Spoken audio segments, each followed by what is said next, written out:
Good evening. I'm Paul Brueske, and I'm the author of two books, The Last Siege, about the Mobile campaign of 1865. And more recently, I've written a book that's focused on one of the two major battles of the Mobile campaign, Spanish Fort. It's called Digging All Night and Fighting All Day. So, um, when I wrote The Last Siege, that was my first attempt at writing. And, I'm currently a graduate student in history at the University of South Alabama, and I'm learning how to be a better historian. But my first book, I saw some of the reviews on Amazon. Most were good, all things considered. But one of the reviews it talked about that I didn't talk much about the Battle of Mobile Bay. I also didn't talk much about Fredericksburg or Chancellorsville because that's not what my book is about. And a lot of people conflate or confuse the Battle of Mobile Bay, which was a naval operation primarily supported by a small U.S. Army land force, with the 1865 Mobile campaign that happened about 8 months later. These were two separate and distinct um, uh, expeditions or operations by the U.S. Military forces. But the Battle of Mobile Bay, what that did, I mentioned before that it was a naval operation with primarily naval objectives. It accomplished its naval objectives. It sealed Mobile Bay, the mouth of Mobile Bay, to blockade running. It also eventually led to the capture of Fort Powell, which was a tiny artillery battery position just north of Fort Gaines on what's called Grant's Pass and Fort Gaines. And then eventually on August 23rd, 1864, it led to the capture of Fort Morgan. So now the U.S. Military had sealed the mouth of Mobile Bay, so no more blockade running. It's no longer a seaport. And it had gained control of those two masonry forts, Fort Gaines and Fort Morgan's, in which these two areas became staging camps for further expeditions into the interior. And that's what we're going to be talking about. So the Navy had control of the lower portion of Mobile Bay, but the city of Mobile was still at large.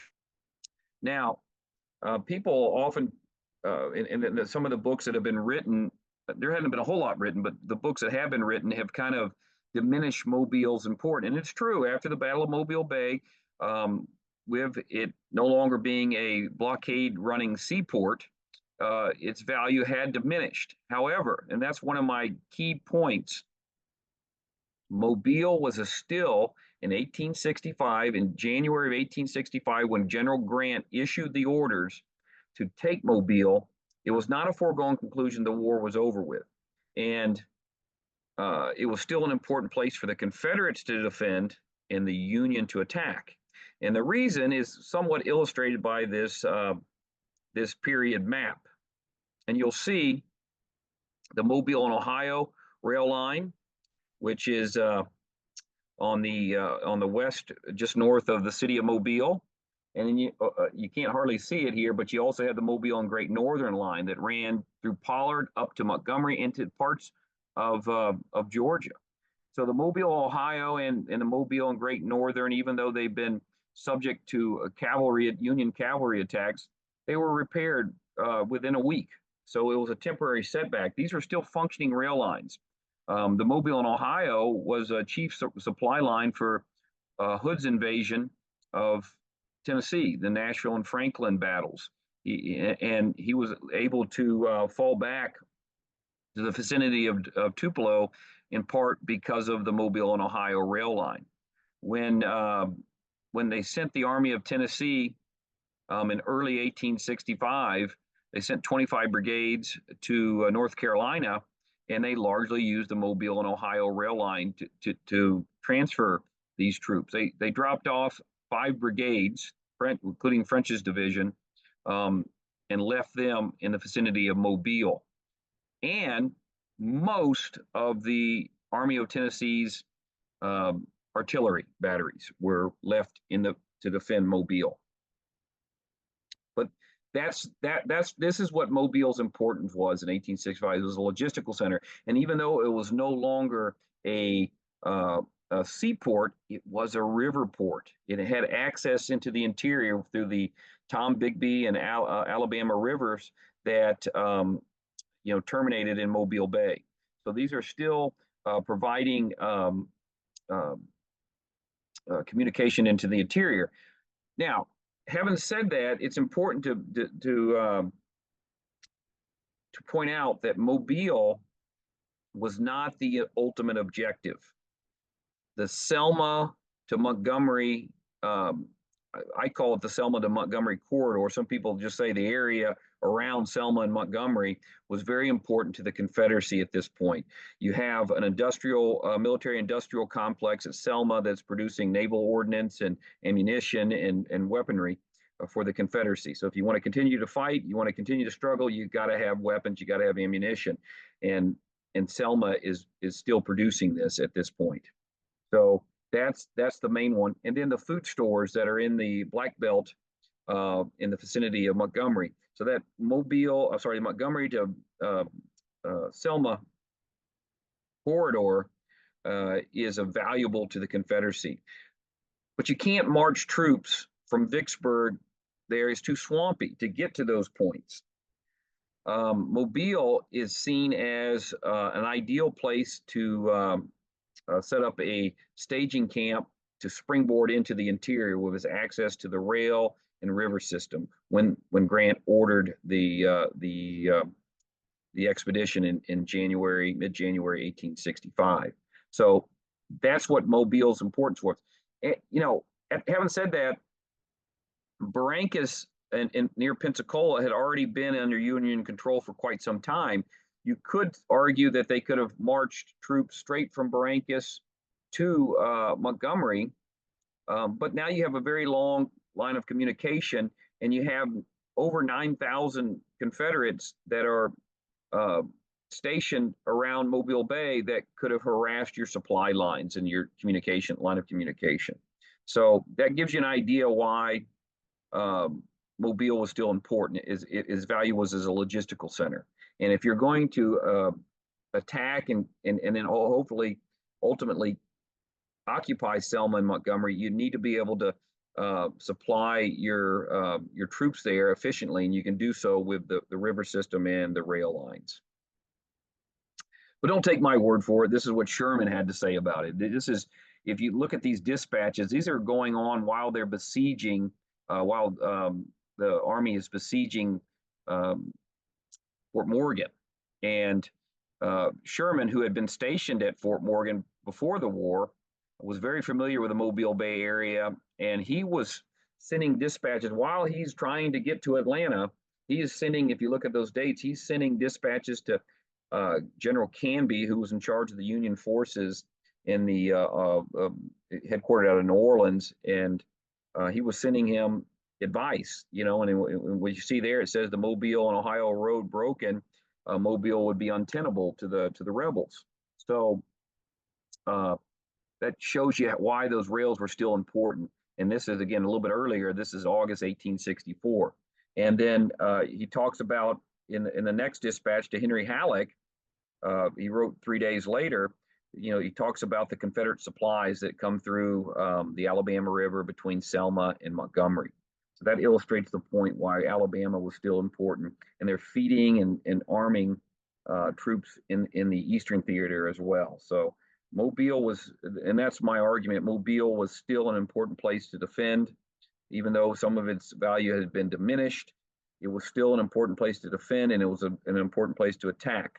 It's easy when you're looking at history to have hindsighted views of why things have, why they shouldn't have done that. If you look at Grant's memoirs, he laments about the Mobile campaign because it took so long for the operation to actually get underway. But that was a hindsighted view. In hindsight's 2020. But if you read the history and the evidence moving forward, you'll see why Grant himself was so eager to get the expedition underway. Now, as I mentioned before, this is General Canby. He is in charge of the Department of West Mississippi, the Union forces, and it's important to point out that it wasn't his decision to attack Mobile. He wasn't overly eager to move against Mobile. He thought it would fall from its own weight, and the Confederates would just evacuate. And there are rumors of such. But General Grant didn't feel that way. Grant would send a dispatch to Canby saying, "Take Mobile and hold it. Get into the interior and disrupt and destroy any rail lines, anything that the Confederacy can use to continue the war." He was also concerned about, at the time, pending legislation. Uh, he anticipated that Confederates were going to try and arm and enlist enslaved people to fight. And so one of the things he wrote in his dispatch is, "We got to get in there and capture this area before the Confederates regroup from Nashville, the debacle at Nashville. We need to and put black soldiers into the ranks." So that was one of his legitimate concerns. So that's another reason why he was eager to move against Mobile. Now, this gives you an idea of the disparity in numbers at this point. You essentially had two corps and a column, which was corps size. And on top of that, well, not on top of that, but it was about 45,400 troops. Additionally, you had a huge naval fleet, the Western Blockading Squadron, that was over 36 vessels, including 6 ironclads. So this is a substantial allocation of resources. And if you think about that, that illustrates how important taking Mobile was. In Alabama, the expedition against Alabama, think about the resources that they're allocating in southern Alabama, not to mention Wilson's cavalry raid that's going to be descending from the north from Tennessee. So again, Mobile was an important place to defend and an important place to attack. The Confederates, in contrast, had about 9,000 troops available to defend Mobile, and they had a small naval force that was, protecting the rivers at this point. So not much of a navy at all, but as we'll see, did a pretty good job of keeping the U.S. Navy out of that river system.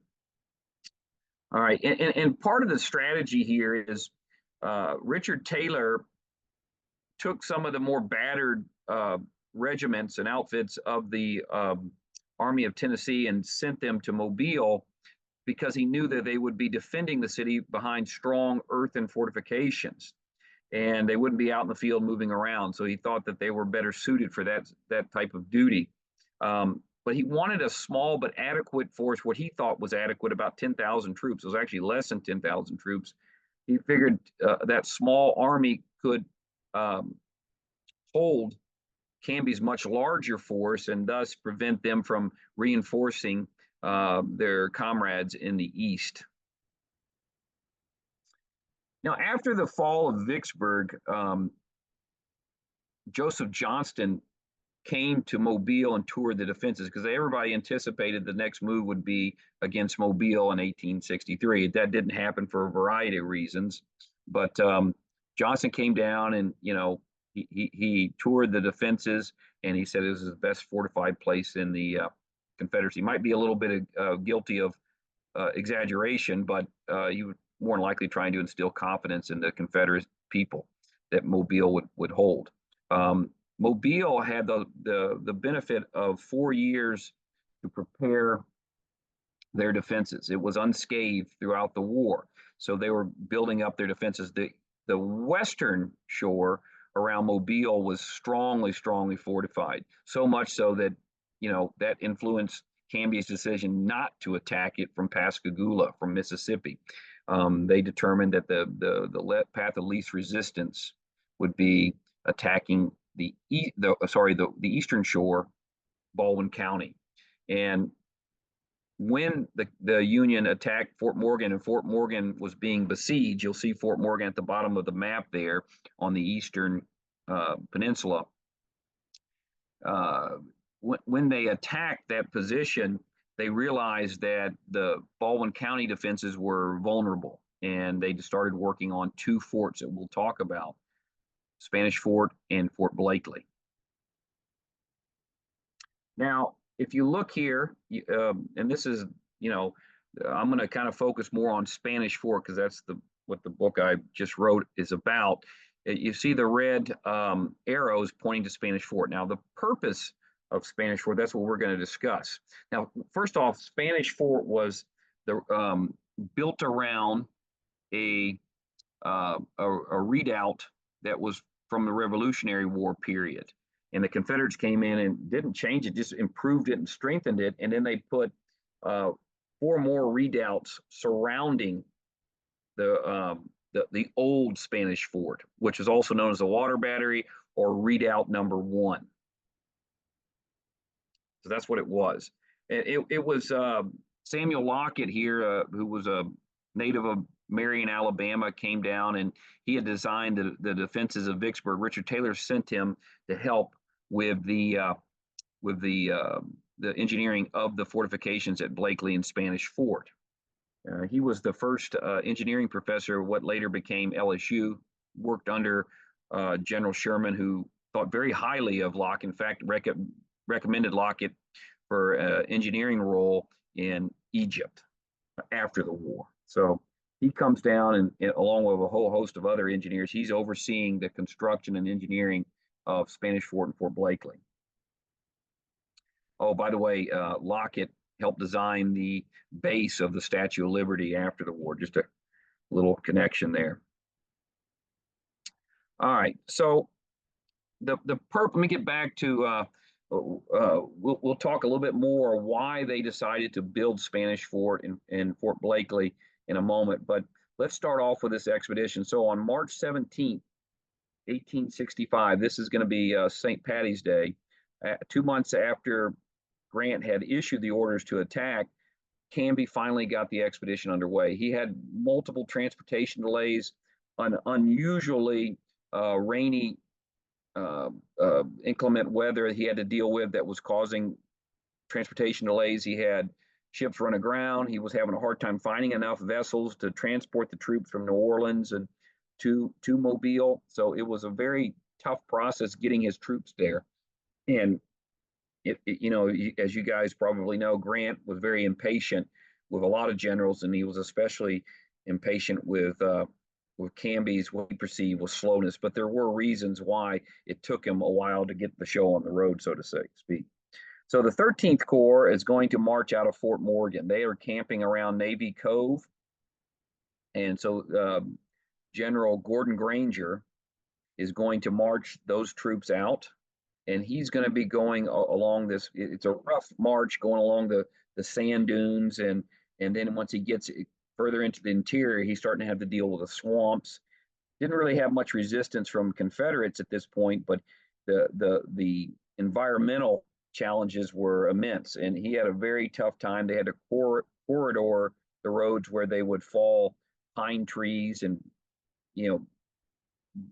put them perpendicular to the road because the roads were so swampy and muddy that these 13,000+ troops that are marching along it were further damaging it, and they were having a lot of trouble with, in some cases the wheels of the wagons, supply wagons, would be buried in the mud, and they would have to unload them and pull the donkeys and the wagons out. So it was a really rough go. So they're not going to arrive, as you can see here.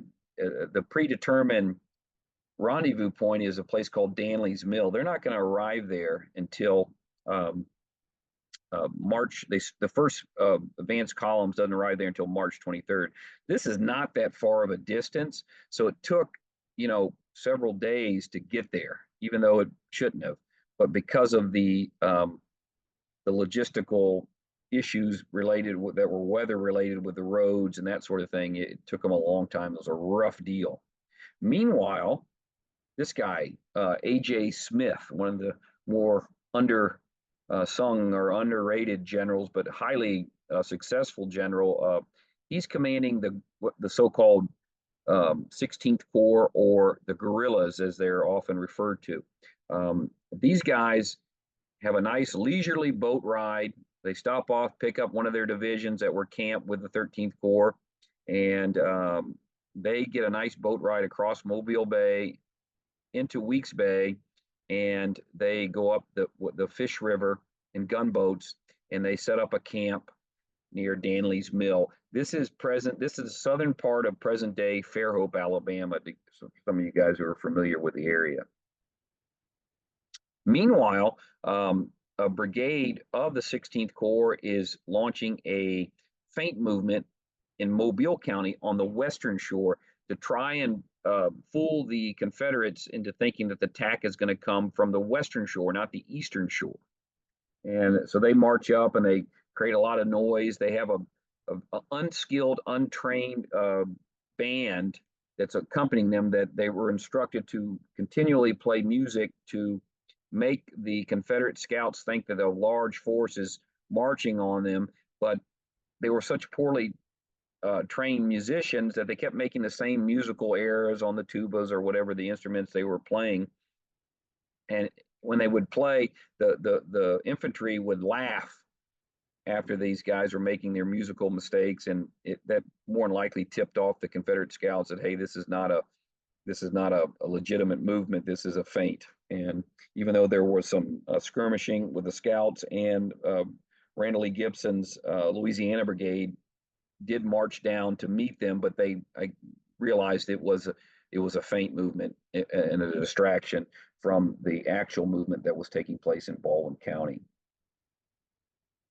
Oh, and by the way, of interest, modern interest, Albert Cashiers, who's portrayed here, who fought most of the major battles of the Western Theater, was her regiment was there. I'm not quite sure how to identify he or her or she or Z or whatever that is. Not sure on that. Not trying to be facetious, but Cashier was originally known as Jenny Hodgers, had assumed the identity of a male soldier throughout the war, and she would have been, or he would have been, on this feint movement towards Foul River. Cashiers or Hodges would have belonged to the 95th Illinois.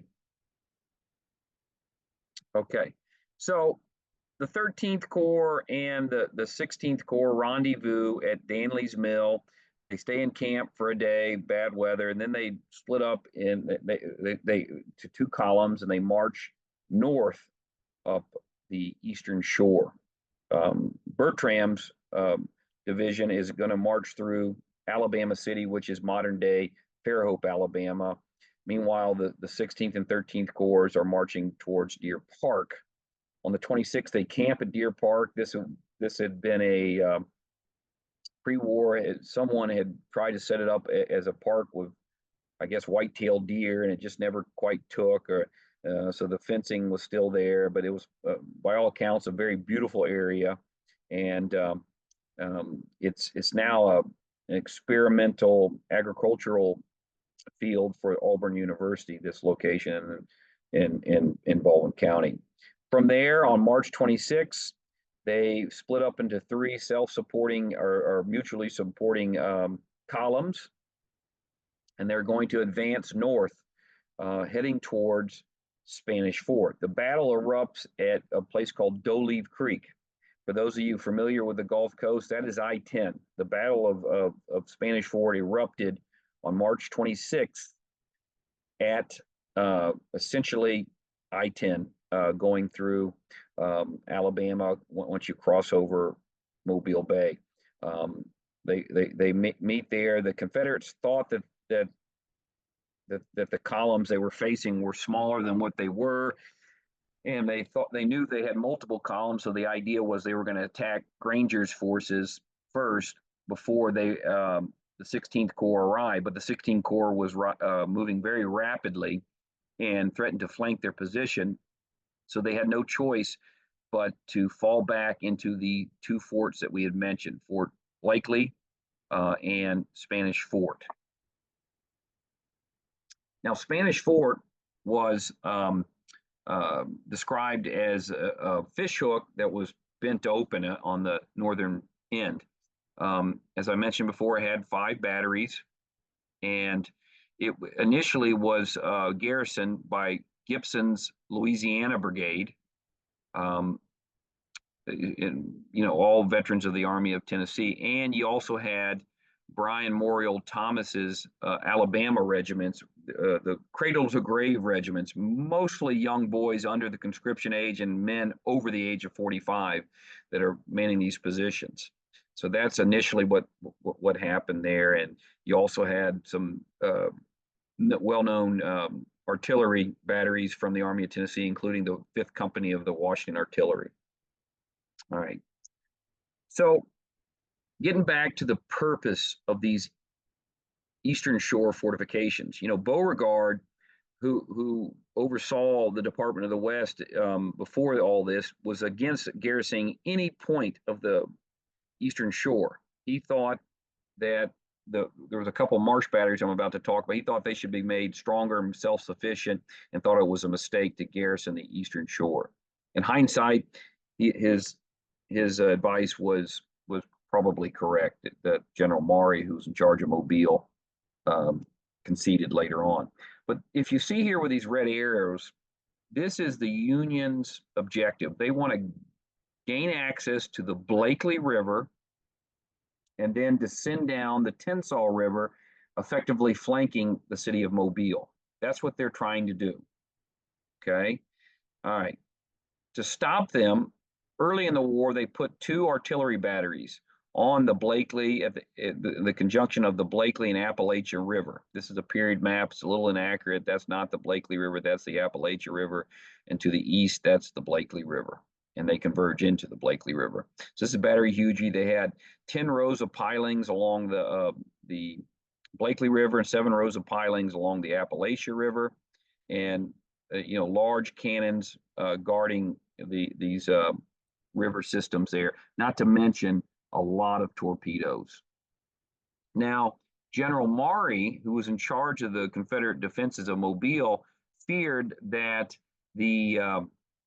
that if they did not garrison Spanish Fort, where the old Revolutionary Fort was, the Union would gain access to that position and would be able to bombard these 2 batteries into submission.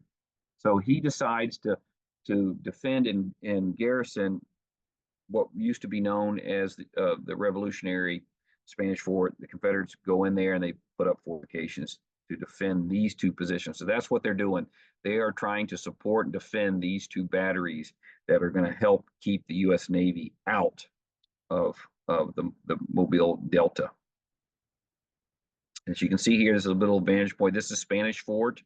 And then you see the 2 batteries, you see the row of pilings, and all throughout this river, there are torpedoes that are helping defend that. But the Spanish Fort, its purpose is to defend those positions. Fort Blakely, which is 4 miles to the north, the purpose of Fort Blakely was similar. They didn't want the Union to establish a battery on the heights of Blakely and bombard that line of communication to these 2 batteries.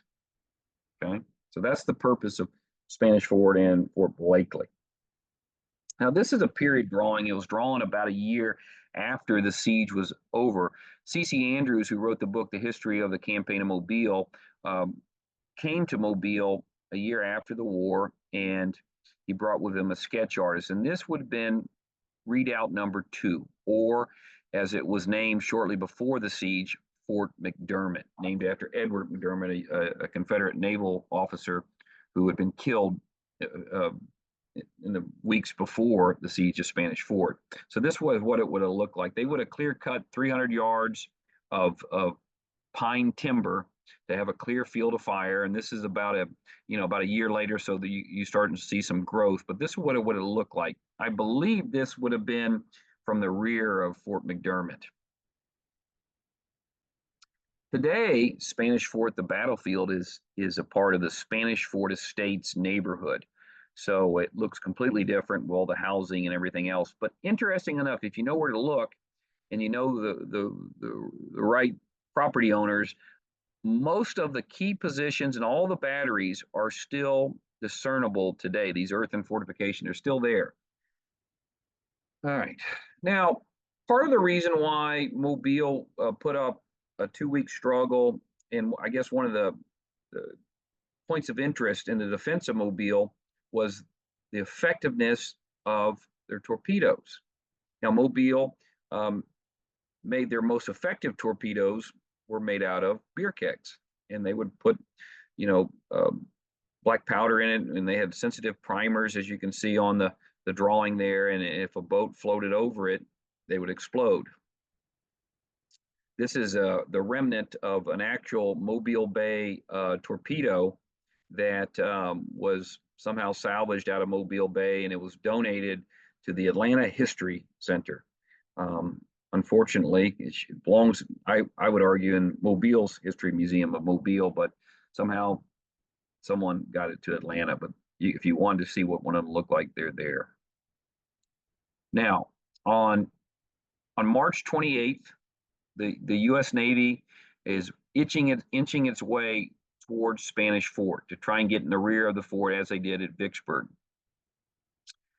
They brought in shallow draft river monitors that had participated in the Red River campaign because Mobile Bay is very shallow in parts, and they couldn't operate with the big vessels of the Western blockading squadron. They couldn't get within really about 12 to 15 miles of Spanish Fort with the large draft vessels. However, these river monitors were shallow draft, and they still struggled getting closer to Spanish Fort. They finally crossed the Blakely River sandbar, and they were itching away, and they're starting to lob shells still from a distance and not yet effective. But on March 28th, the USS Milwaukee, a double-turreted Union ironclad monitor, state-of-the-art Eads design, crosses the Blakely bar, and soon after hits a Confederate torpedo. No casualties, but the vessel is disabled and sinks in the shallow water. Part of the ironclad is visible because the water is so shallow, but it's disabled. That's March 28th. The very next day, the USS Osage, that also participated in the Red River campaign, hits a mine very close to Milwaukee. And the first image I showed, that's from Harper's Weekly, and it depicts the Osage hitting a mine and sinking. So 2 days, the U.S. Navy has lost some of its most powerful ironclad gunboats in Upper Mobile Bay. 2 days pass, 2 more days pass, so April 1st, I believe it is, and the Rudolph, gunboat number 48, tin-clad, hits another mine and sinks. So in 5 days, the U.S. Navy lost 3 gunboats to mines, or as they were known, torpedoes. And Admiral Henry Knox Thatcher, who had replaced Admiral David Farragut as the Western Blockade Squadron commander, he's not having fun in Mobile Bay. Nowhere else in the American Civil War were more Union vessels sunk by torpedoes than Mobile Bay. And starting with the Tecumseh, I believe it was about 10 vessels went down in Mobile Bay due to torpedoes. A lot of those vessels went down after the city had fell from the remnants of the many torpedoes that were mining Mobile Bay. Now, getting back to Spanish Fort. Spanish Fort is commanded by this guy, Randall Lee Gibson, Brigadier General, who had commanded the Louisiana Brigade throughout the war. Gibson was 33 years old, young man, had no prior military education or experience before the Civil War, but he was a highly intelligent guy. He was a valedictorian of Yale University and was also a lawyer. Very smart, and as soon as he received his commission in the Confederate military service, he entrenched himself in the study of military tactics, devouring books like Hardy's manual on military tactics. So he studied, and by 1865, he had been in many battles and was an experienced leader. And most objective observers will commend his performance at Spanish Fort. It was seen by many as the highlight of his military career. And as I mentioned before, he was seconded by Brian Morial Thomas, who commanded the Cradle to Grave regiments. And this gentleman I just posted, this is Isaac W. Patton. Isaac W. Patton is going to command all the artillery at Spanish Fort. And some of you guys may recognize him. He becomes the mayor of New Orleans in the post-war years, and he also had a very famous great nephew who was Isaac W. Patton was the only of he had several brothers that also served the Confederacy and were all killed during the Civil War. He was the lone survivor. There was another brother who had problems with alcoholism that didn't serve at all, but his other brothers were all killed in the East. All right, so let's talk about context. Spanish Fort is taking place after a few months after, 3 months after the Battle of Nashville. The troops that, particularly A.J. Smith's guerrillas, had fought at Nashville, and they just couldn't imagine that Mobile was going to put up much of a fight. After all, they had been decimated during the Atlanta campaign, during Franklin and Nashville, and there were even rumors in the Union camps along the beaches of Fort Morgan and Fort Gaines that Mobile had already been evacuated. So they weren't expecting much resistance, and they were shocked when they arrived at Spanish Fort at the ferocity of Gibson's garrison in sending out sorties to keep the Union forces off balance. This is a letter, and I've seen very many of these letters. I've seen several of these letters by Union soldiers writing home, just talking about the resistance that they're meeting at Spanish Fort. And this is a good example. This is by Lucius Hubbard, who goes on to become governor of Minnesota, and they actually named Hubbard County, Minnesota, after him. But this is an excerpt from a letter he wrote to his aunt, and he's just astonished with the ferocity and the stubborn resistance they're meeting at Spanish Fort. So the Confederates very much have a lot of fight left in them, even at this late date in March of 1865. Talking about batteries Huger and Tracy, and then there were the small rebel gunboat fleet. That's going to be the CSS Nashville and Morgan, who was the lone gunboat that survived the Battle of Mobile Bay. And there was also the Tuscaloosa and Huntsville that are operating on Blakely River. And as the Union forces are in the early stages of besieging Spanish Fort, the 16th Corps, Carr's division, controlled the northern flank of the besieging line of Spanish Fort. And they were vulnerable or exposed to the guns of Fort Battery Huger right here at the point. And Morgan and the Nashville are inflicting heavy casualties on the 16th Corps guerrillas. They're really having a rough time by these gunboats that are bombarding them. To respond to that, they're going to build a battery, as you can see with the lines here, that the 1st Indiana Artillery is going to erect a battery to combat and drive off those gunboats and try to silence Battery Huger and Tracy.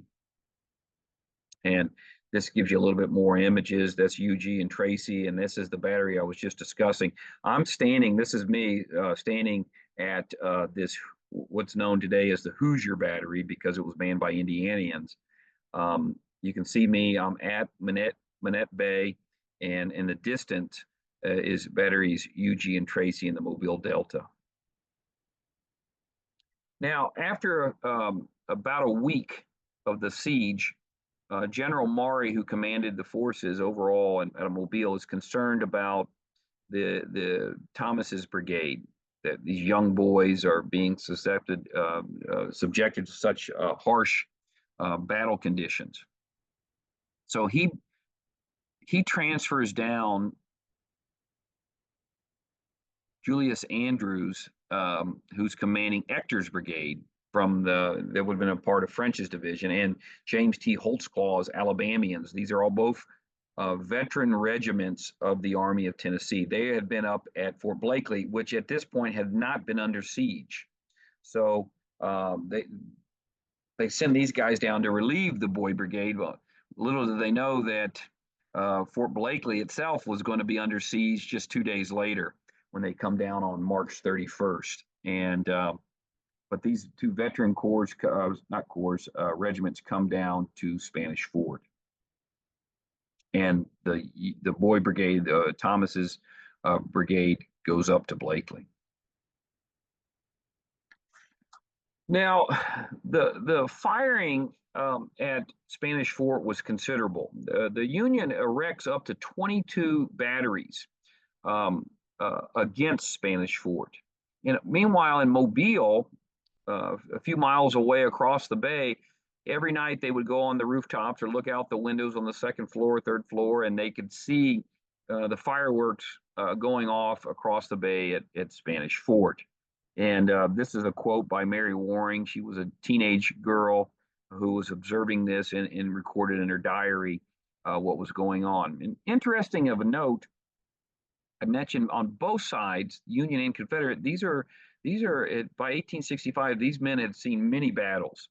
And what I found was in researching, post-war recollections and memories, they often cited Spanish Fort of all places as one of the quote unquote most intense battles that they endured, because Spanish Fort was maybe about a mile and a half in length, and you had 22 batteries besieging it. So it was a very intense bombardment. Both sides talk about that. So it's just kind of an interesting aspect of this battle, that these veterans who had been in many of the main conflicts in the Western Theater, Spanish Fort stood out in their mind as a very intense battle, if not the most intense, which is something you don't hear much because most people don't pay attention to the campaign of Mobile because it was overshadowed historically by the events that unfolded with Appomattox Courthouse and Lee's surrender about the same time. All right, so next up is the redoubt number 3, or also known as Battery Blair. This is actually today it's still there. It's in the people's backyards, and there's a sign out in their front yard. And if you look in their backyard, you can from the street you can see the remnants of the earthworks that was redoubt number 3. It was manned by the 5th Company of Washington Artillery. This is a painting I had commissioned by the talented artist. I'm just drawing a blank on his name.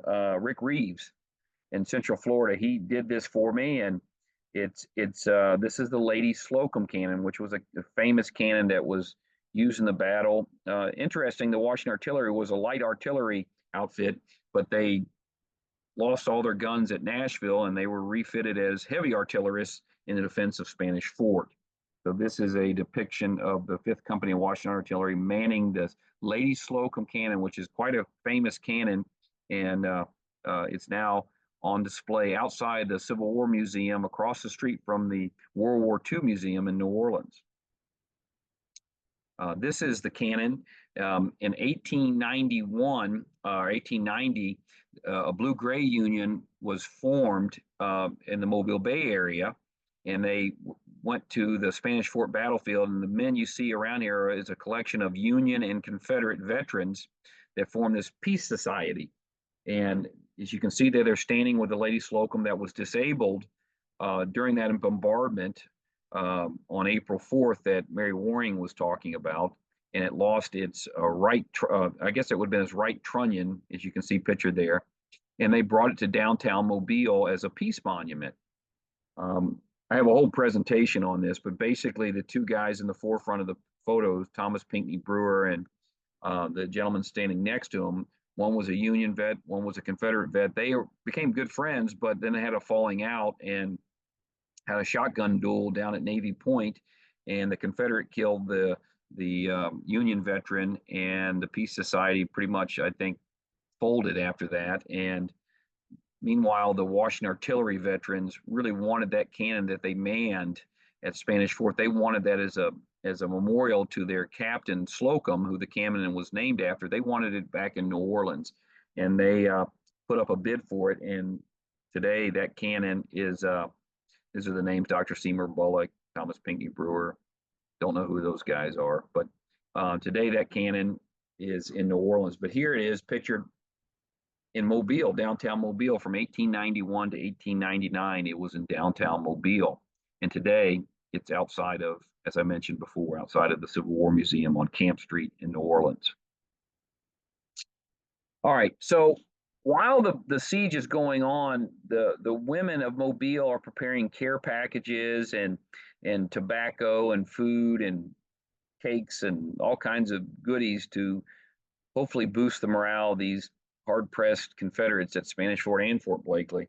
And this is another diary account from Mary Waring that she wrote on April 6th, detailing what, each neighborhood would have these women's groups that would prepare these care packages for the Confederate defenders. Now, on April 8th, the Union had determined that the northern flank of Spanish Fort was vulnerable. It was lightly defended, and they didn't have strong fortifications in the area. And the reason the Confederates didn't put much fortifications in the area is because it was believed to be an impassable swamp. But the Union Carr's division launched an attack using the 8th Iowa to attack that position, and they gained a lodgment on the evening of, around dusk on the evening of April 8th, 1895, the evening before Lee surrenders at Appomattox Courthouse. So the 8th Iowa gains a lodgment. They quickly throw up a perpendicular trench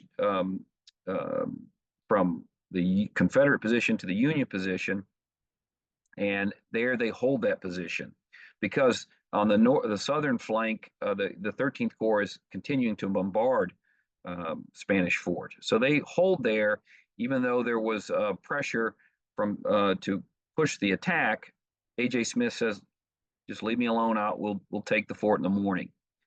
That turns out to be a mistake because the Confederates had a secret treadway in the rear of Spanish Fort that they're going to use to escape and evacuate most of their garrison that evening under the cover of darkness. This shows you a little bit where the attack goes. You can see that perpendicular trench that they dig, and basically they use that to defend against counterattacks by the Confederates. That perpendicular ditch is still there at Spanish Fort that they dug on the evening of April 8th. It's very much eroded, but if you know where you're looking and what you're looking for, you can still find it today. All right, so this shows the treadway escape. They're going to march across this narrow treadway footbridge. At Cedar Point, at the crossing of the water there, they had a flatboat bridge that they put up there for those guys to get across under the cover of darkness. Now, these islands have these tall reeds that mask their escape route. And the Union is very close. The Union soldiers are very close. So the Confederates take off their shoes and they're very quiet as they marched out. And over 2,000 troops escaped to that siege. So had this battle occurred in 1863, it would have been way more well known than what it is because of the timing of it when it happened. But this evacuation was quite remarkable. This is Mary Waring again, the young teenage girl in Mobile, and she's talking about, and she's seeing the next morning the troops arrive. Actually, on April 10th, they arrive in Mobile, mud covered, caked in mud. These are the troops that had garrisoned Spanish Fort. They would have been Ector's brigade and Holtzclaw's brigade and the Louisiana troops. And this is her observation of what they looked like when they came to Mobile and were preparing to evacuate the city. Because on April 9th, Fort Blakely fell in the last battle of the last significant battle, last major battle of the Civil War. There were later skirmishes and cavalry skirmishes later, but this proves to be the last major battle of the Civil War. Fort Blakely that on April 9th, 1865, the day after Spanish forts evacuated. All right. So Mobile decides it's time to go. And let me back up. At this point, the Confederates are exercising a Fabian policy.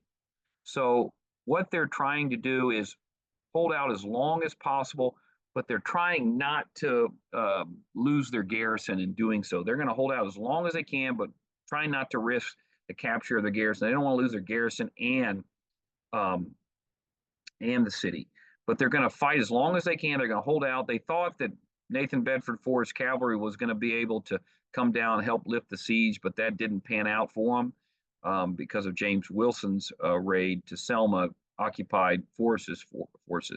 But at this point, on April 10th, they have sounded the evacuation alarms in Mobile. The remnants of the defenders of Mobile are evacuating on the Mobile and Ohio rail line and also on vessels on the Alabama River. They're going up to Demopolis, to Meridian, and that vicinity.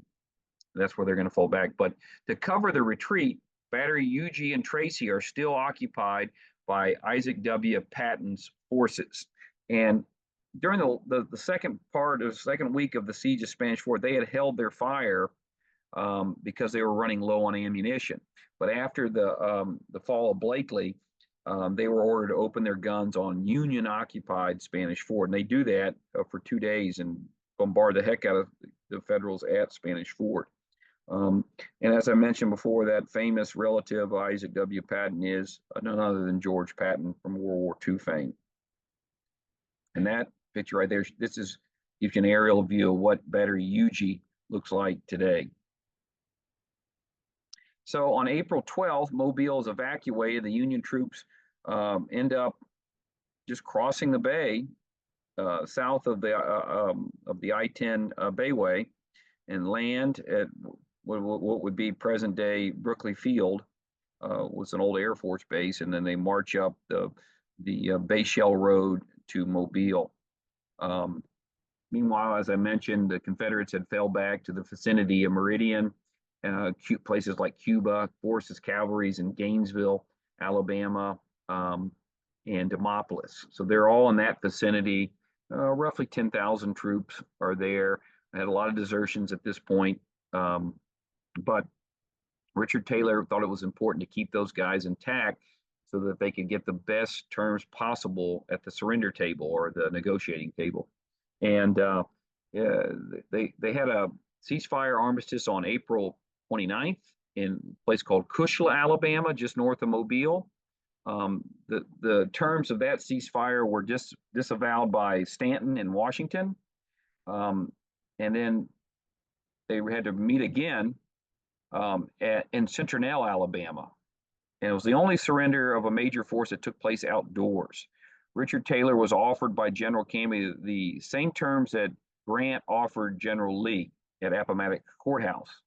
And I would argue that the surrender at Centinel was the last actual surrender of the war. Yes, it's true that smaller outfits had surrendered. It's also true that the Trans-Mississippi Department surrendered after this date.